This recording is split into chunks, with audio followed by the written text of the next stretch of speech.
Bien, señores, el licenciado Regis Victorio Reyes, un personaje que ejerce la profesión de abogado, es ministerio público y autor del libro El proceso penal comentado alfabéticamente, lo tenemos con nosotros y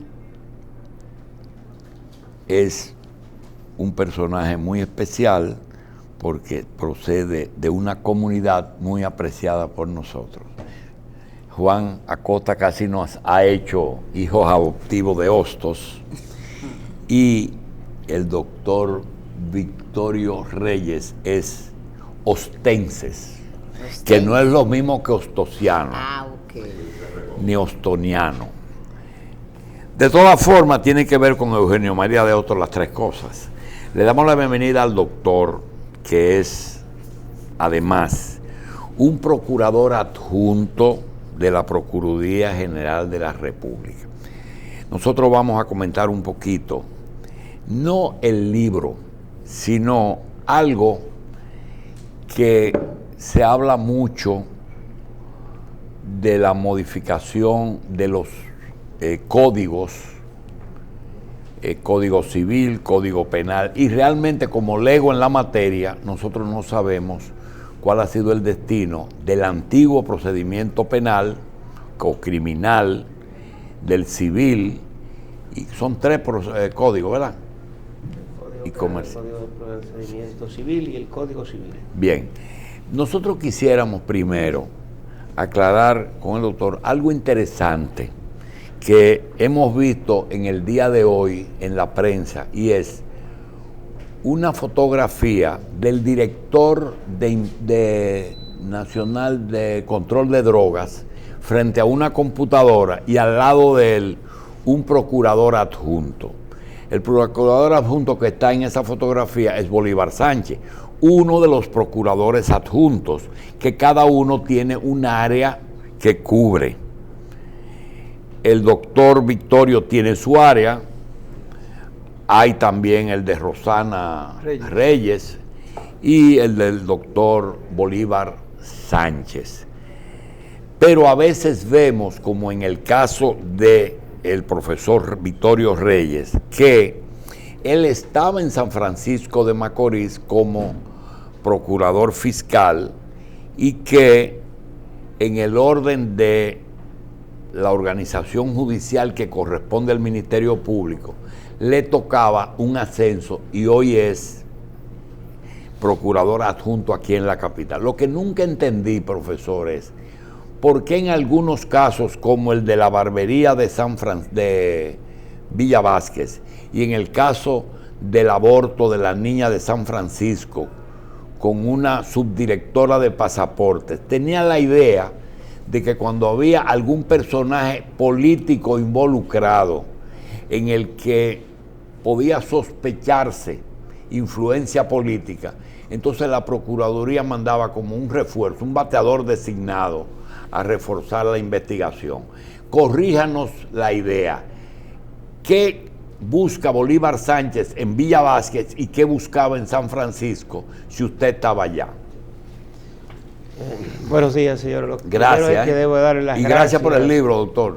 Sí, gracias por la invitación y también una gracia especial porque ustedes le hicieron el honor a nuestro pueblo de visitarlo y para nosotros eso tiene una gran importancia y les reitero mi agradecimiento de manera pública, ya que no había tenido la oportunidad. Mire, creo que la propuesta o la pregunta que usted ha hecho está llena de sabiduría y creo que es preciso aclarar esta situación. La ley 133 que crea el Estatuto del Ministerio Público está basada en principios. Y uno de los principios que establece esa ley es el principio de única actuación. Cualquier miembro del Ministerio Público puede actuar a nivel nacional en cualquier investigación. Así lo contempla la ley. Por eso cualquier procurador adjunto puede trasladarse a cualquier rincón del país y hacer una investigación. Y no solo un procurador adjunto, sino hasta un fiscalizador, respetando lo que se llama la jurisdicción.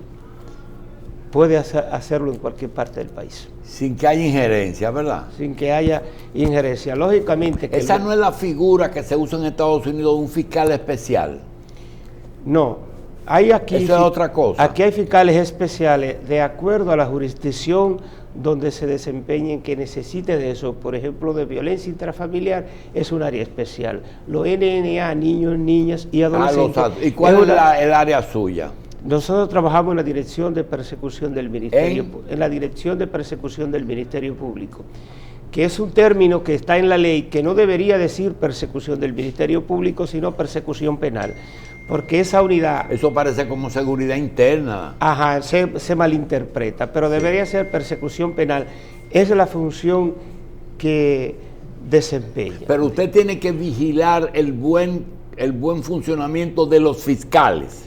Es excelente, lo que usted ha dicho es excelente sin entrar en detalle de la ley, porque el artículo 52 de esa ley establece que este departamento, al cual yo correspondo, tiene dos grandes misiones, la de supervigilancia y la creación de políticas de persecución penal, en virtud de lo que establece el artículo 169 de la Constitución, que dice que el Ministerio Público es un órgano de justicia encargado de la creación y la persecución penal a nivel nacional. Cuando usted oye en policía, por ejemplo, que dicen asuntos internos, ¿usted tiene algo allá, algún adjunto que haga el papel de asuntos internos en la Procuraduría? Se llama Inspectoría General del Ministerio Público, que es la que dirige el hay un departamento Bolívar ahí en el cuarto piso. Sí, sí, esa es una unidad que está contemplada en la ley. ¿Y eso es lo que hace Bolívar?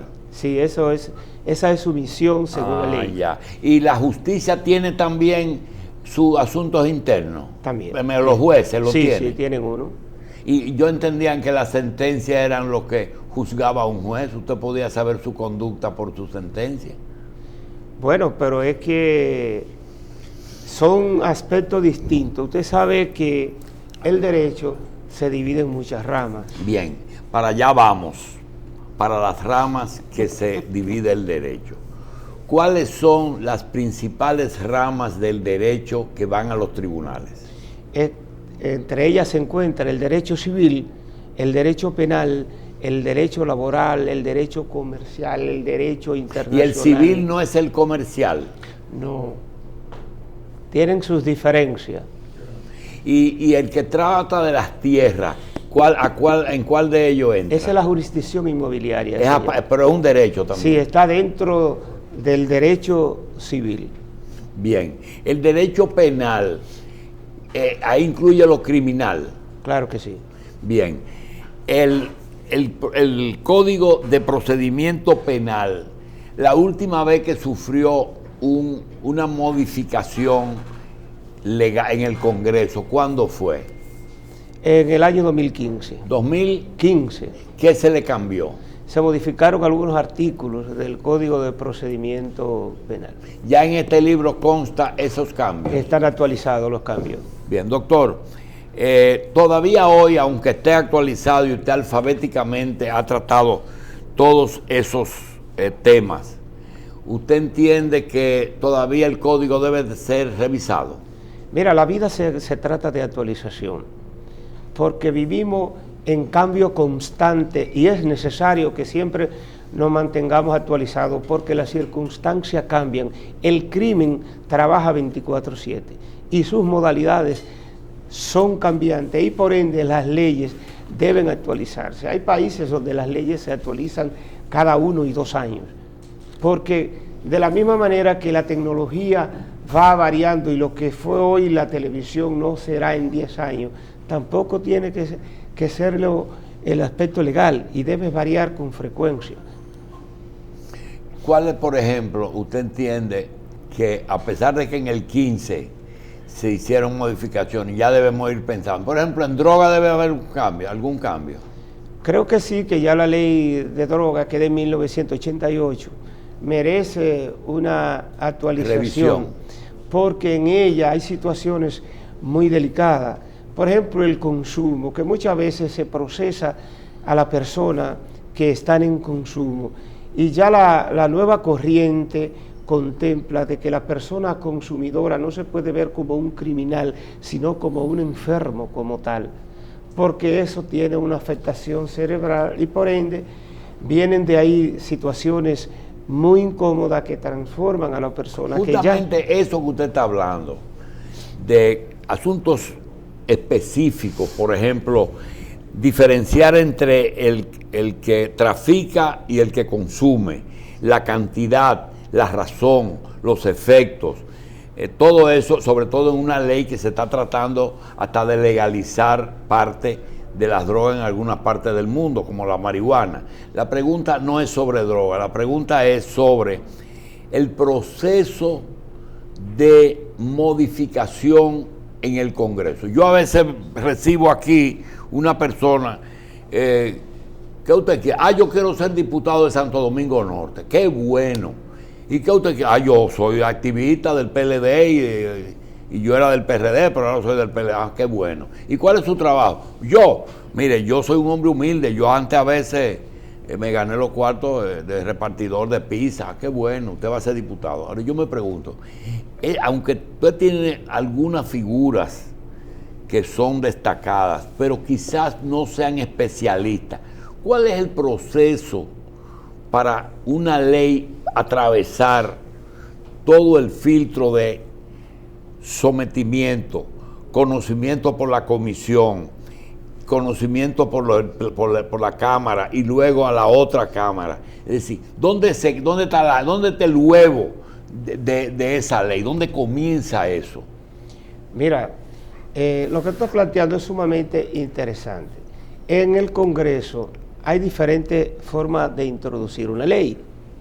Puede ser que venga del Poder Ejecutivo, puede ser que venga, por ejemplo, de la Suprema Corte de Justicia, que tiene calidad para introducir leyes. También tiene la Junta Central Electoral, los propios diputados pueden introducir ese tipo de ley. Ya el procedimiento interno de ambas cámaras lo manejan ellos dependiendo de la importancia y de la rapidez de la ley, que muchas veces se declara de urgencia o no. Ya los procedimientos internos de ellos lo manejan ellos, pero la forma de alimentar el Congreso sí varía de acuerdo a la fuente de la ley, porque tú decías de las modificaciones de algunas leyes que deben ser actualizadas por muchísimas razones.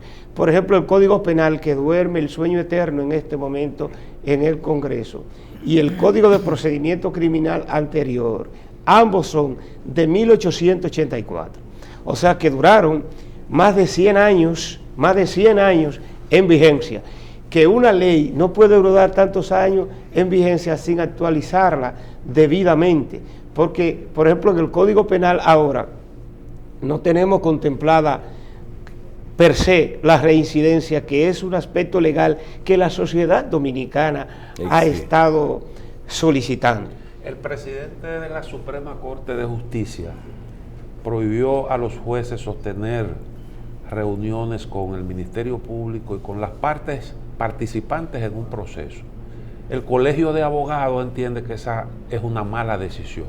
¿Usted qué entiende? Mira, es una pregunta excelente y que nosotros no queremos ejercer lo que algunos teóricos llaman el pensamiento crítico. ¿Pensamiento? El pensamiento crítico. Porque el pensamiento crítico tiene que tener tres bases fundamentales, que es el análisis, el entendimiento y la evaluación, para entonces uno poder decir realmente si una cosa tiene base o no. ¿Por qué te digo esto?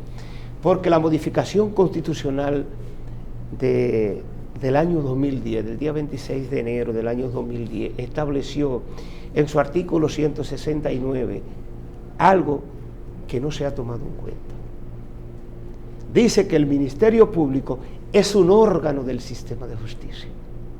No estamos en los tiempos aquellos en que el Ministerio Público se veía como algo muy aparte del sistema judicial. Entonces, si el Ministerio Público es un órgano del sistema de justicia, tú no puedes verlo de manera separada. Yo respeto esa posición del presidente de la Suprema Corte de Justicia, pero yo creo que aquí lo que cada ser humano, cada funcionario tiene que basarse es en la integridad. Yo no voy a variar mi posición porque me reúna con un periodista. No voy a variar mi posición porque me reúna con un juez. Yo creo que aquí lo que debemos es cuidar la integridad de la persona, que es lo más importante. Como dice Robert Greene en las 48 leyes del poder, vamos a jugar el prestigio. El prestigio es la columna vertebral de tu accionar, de tu profesionalidad. No me voy a dañar porque me reúna con un juez ni con un ministerio público. Hay cosas que el ministerio público y los jueces necesitan intercambiar. Él se refiere de manera específica cuando se lleva un proceso en común, porque el ministerio público es una parte en el proceso. Dentro del proceso penal existen diferentes partes, como está la víctima, está el imputado, está el ministerio público, los abogados querellantes y todo eso. Y el juez, que es un tercer imparcial, porque vela por el aplicamiento correcto de la ley. Pero eso no significa de que un ministerio público no pueda reunirse con un juez, porque también son seres humanos. O sea, si tu madre está enferma y yo voy a preguntarte cómo está tu madre, yo no puedo ir donde ti porque hay un proceso abierto. A la luz de esa concepción suya, ¿es correcto que el Procurador General de la República participe en la evaluación y la designación de los jueces? Bueno, en este momento está contemplado constitucionalmente. Hay países en que el Procurador General de la República es electo diferente al de la República Dominicana. Y como Ministerio Público, tarde o temprano, llegaremos a ese espacio jurídico de que el Procurador pueda venir de otro sitial que no sea de uno de los poderes así directos, porque, como le decía del nuevo aspecto constitucional, ya el Ministerio Público es una institución que, según la propia ley del Ministerio Público, tiene un aspecto de apoliticidad. Incluso ahora la nueva ley electoral separa a los jueces y al Ministerio Público. Es que ningún Ministerio Público ni ningún juez puede formar parte de un partido político. Mira, el libro que está presentando, muy bien estructurado y facilita el que se comprenda lo que es el Código Procesal Penal, pero fue escrito para los abogados, para que entiendan mejor, o para cualquier lego, como por ejemplo, a muchos periodistas una vez salimos con algunos términos que no son correctos jurídicamente. Mira, te agradezco que me pregunte eso, porque desde que inicié la escritura de ese libro fue pensando en diferentes sectores, llámese abogado, estudiante de derecho y los medios de comunicación, porque los medios de comunicación con frecuencia están directos en lo que son los palacios de justicia, están de manera directa en lo que es el movimiento de la calle, y entonces tienen por ende un poder enorme sobre la comunicación.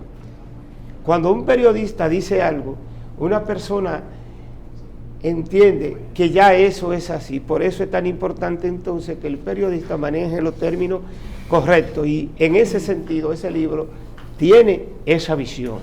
Y cuando digo esa visión me refiero a lo siguiente: muchas veces escucho que un periodista dice, o un comunicador dice, solo lo condenaron a 3 meses de prisión, y no es correcto, porque la imposición de una medida de coerción no es una condena. Entonces eso pasa con frecuencia.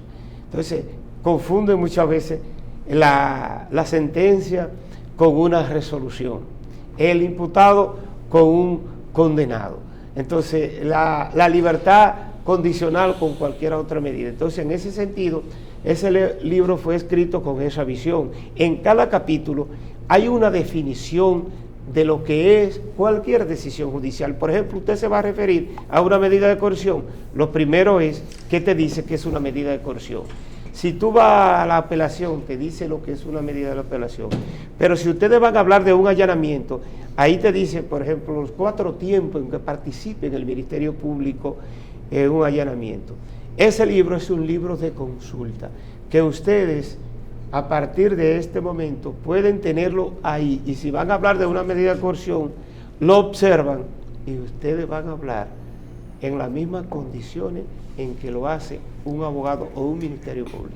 Doctor, en el día de ayer, el abogado de Carlos Piccini, el señor Alejandro Tejada, se quejaba de que con la orden de libertad en manos y habiendo pagado ya lo que es la garantía económica, en la fiscalía no le concedían o no le daban el pase para liberar a su cliente, basado en que el procurador había informado que va a recurrir esa decisión de la jueza Raquel Astacio, que ordenó la libertad del señor Piccini.